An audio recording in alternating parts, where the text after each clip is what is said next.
we're gonna be interrupted. Move your butt. Last night, I finished Where Angels Fall from the Great and Terrible series. And so we're gonna do spoilers. Sorry, it's morning and I'm not quite awake yet. Okay, move. So, the Great and Terrible series. So I told you that the first book, the prologue, The Brothers, was a story about 4 siblings in the premortal existence, according to beliefs of the Church of Jesus Christ of Latter-day Saints. So this book is based on those beliefs. So the 4 siblings are Sam as the oldest, Ammon, Elizabeth, Luke. And I have to go let the other cat in. Tiggy! Do you need to come in, Tiggy?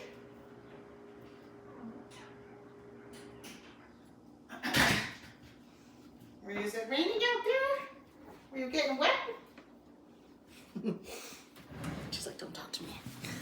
Okay. So in the premortal existence, Sam is basically a secret agent infiltrating Lucifer's stronghold, if you will.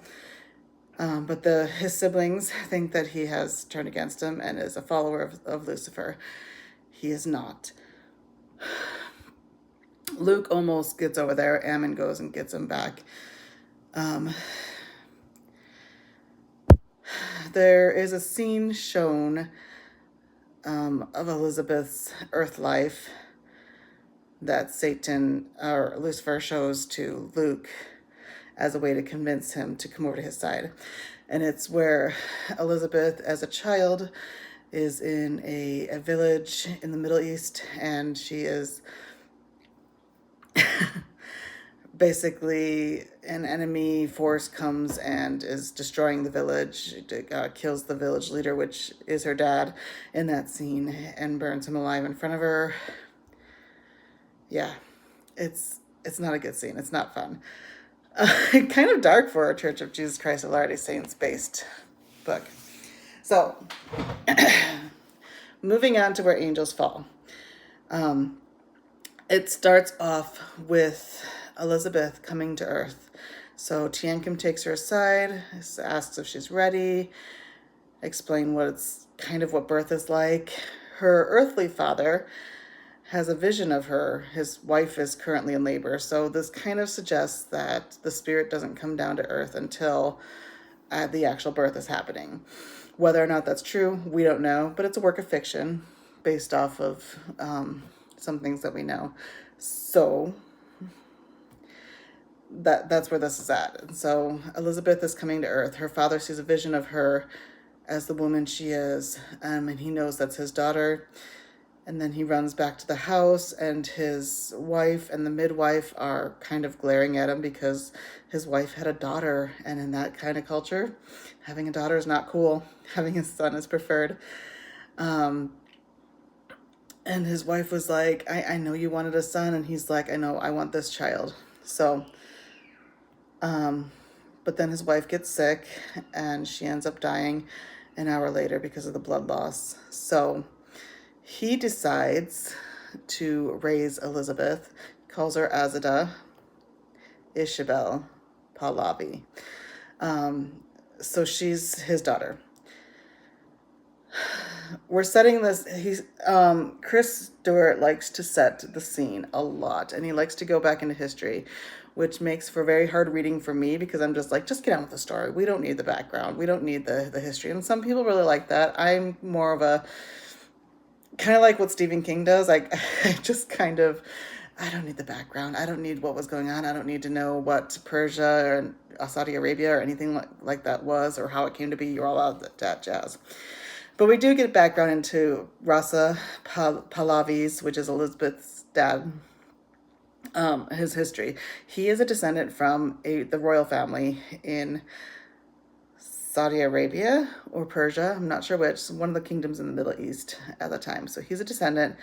And technically, he could make a bid for the throne in current day Middle East, Saudi Arabia, Persia.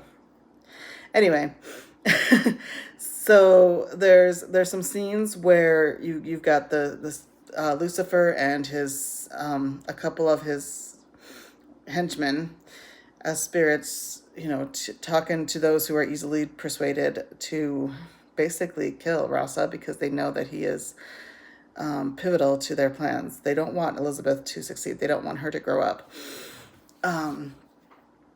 So they talk to a man who is especially vulnerable, I guess you could say, to a particular spirit, lazy spirit. And he goes to try and kill Elizabeth and her father, and he ends up killing their dog. Not cool. But as when he gets to Elizabeth's room and goes to kill her, an angel comes, like a force for good. An angel, a light. He talks about a light. He talks about a figure, saying it is not her time. She's not going.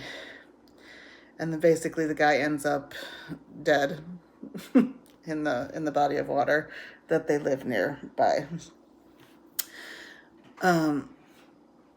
So we know there's political unrest. We know that people are aware of who Rasa is, of who Azada is. We know that they live in a small village in Persia, which it seems like it's interchangeable with Iran. And so I'll have to research that because I don't know too much about it, but I'll have to look that up. Anyway, so then we come back to the United States in West Virginia, where we have Luke and Ammon, who are twins, growing up in a household with their mother, Sarah, and their father, Neil. The last name's Brighton. So he is a general in the United States Air Force. So he's pretty high up there, mostly an office job in the Capitol, and he's got the goods for a lot of things. Maybe I should backtrack a little bit. The very opening scene of Where Angels Fall is a scene where a younger prince of Saudi Arabia is Prince Abdullah, who is coerced by an elderly man who is one of Lucifer's mortal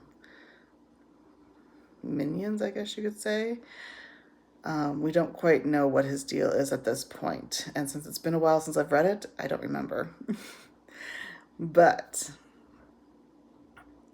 basically, they meet. He convinces Prince Abdullah to basically blow up a building and kill a lot of people to determine if he was on his side or not. So Prince Abdullah is angry because his father, the king, is slowly but surely transitioning his country from monarchy to democracy. And he's going to use the crown prince, Saud, to make it go forward. So they're setting the groundwork. Crown Prince Saud is going to make it happen. Prince Abdullah and other princes are not very thrilled with that. So back to General Brighton. He gets a call from the Crown Prince Saud because they are besties. And Crown Prince Saud just really wants to talk to him, is what he says on the phone. So he leaves.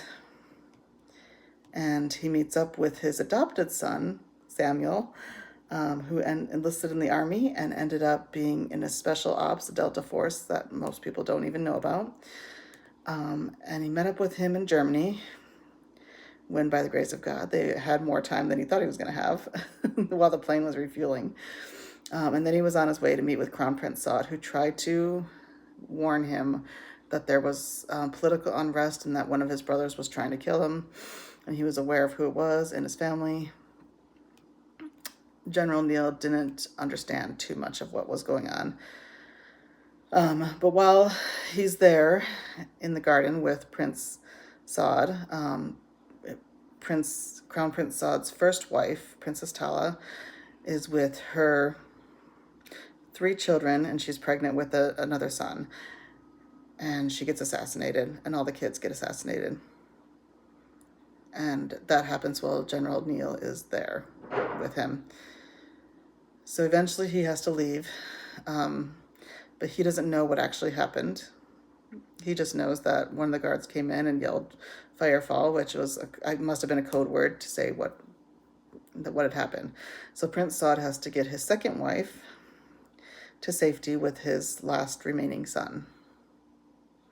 General Brighton's going back to the States. Crown Prince Saud is in the early morning, middle of the night, taking his second wife and son to Rasa Pahlavi, because they're distant cousins, to hide his son. On the way back, he gets blown up by one of Prince Abdullah's minions. So his helicopter gets thrown out of the sky, but he's able to make a transmission. Unfortunately, it had to be a general transmission because that's all he had time for. So both sides got it. So General Brighton got the information, and he sends his son, Samuel's force, out to the valley to see if they can rescue the princess and her son. And unfortunately, Prince Abdullah was making plans of his own to send his force out there to kill the princess and her son and anybody else who might be harboring them. When they get there, Rasa has a friend named Omar, whom I thought was a traitor, but maybe he's not. Maybe he is a good guy through and through, all the way. So he ends up sending the princess and her son with Omar. So all we know is that they went off into the night. The Iranian soldiers came and basically destroyed their house and rounded up all the villagers because Rasa was not giving the location of the prince. They burned him alive in front of Azadeh because he lied and said he had no family there. So the leader of the group was pretty proud of himself for these horrors that he's inflicting upon people, and he had his group round up every boy under the age of 5, and they killed him. And anyone who resisted, they killed them too. Unfortunately, Samuel's group didn't get there until it was done and over with. So they had barely just left, and Samuel's angry because they didn't go after the soldiers that had done this horrific thing. And the leader of his group was like, "We were told just to rescue. I did my job. We need to be okay with that. We can't go rushing after these guys."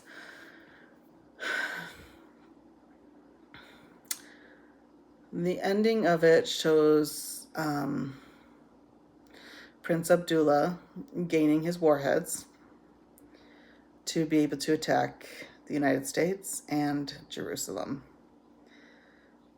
But he also mentions there's pictures of the American Special Force Group that was in the valley. It was like the Agajari Del Valley. I don't know how to pronounce it, so I'm not saying it. Anyway, he's got pictures of the American soldiers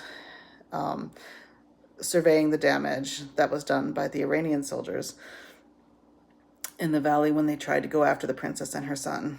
And he has every intention of sending it to the major news outlets as a way to blame the Americans for killing children and women just because they can.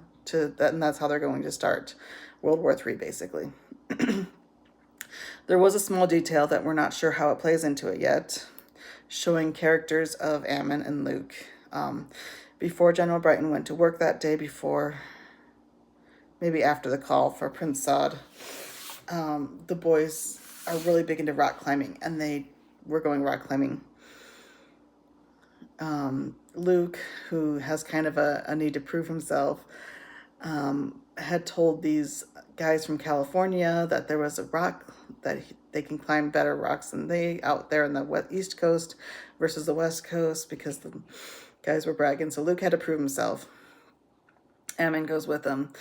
This sounds like a rock that they were climbing that's kind of like this, maybe like this. And so they have to climb up the rock and go.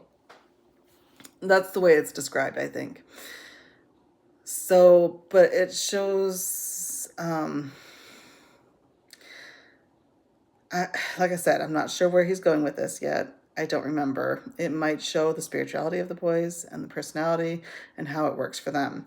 But what ends up happening was Luke is insistent upon climbing it. So Ammon goes up, he secures the rope, and he gets a feeling in the back of his mind that he should check the rope, and then he gets the conflicting feeling that it's fine, not a big deal, it's secured, we're good.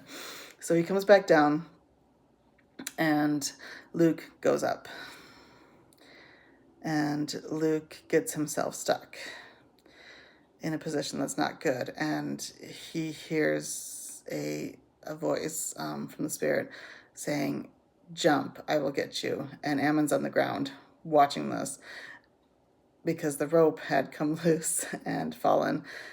And so Luke jumped to get over the ledge from the other side. And from Ammon's perspective, it looked like somebody had literally pushed him up onto that ledge. So that was it seemed like a brief interlude because we're not exactly sure why that comes into play or how it comes into play. But even Samuel, when he was surveying the valley where the princess and the prince were, where Rasa was killed, gets an urge from the spirit because he's been questioning whether or not he believes in God or not. But he gets an urge from the spirit when he sees Azda. That is your little sister. Go to her. They can't speak the same language, but he goes to her, and it's almost like he recognizes her, and it's almost like she recognizes them. We get that one. So overall, good story. I'm excited for the next one. Yeah, I really liked it. Let's discuss.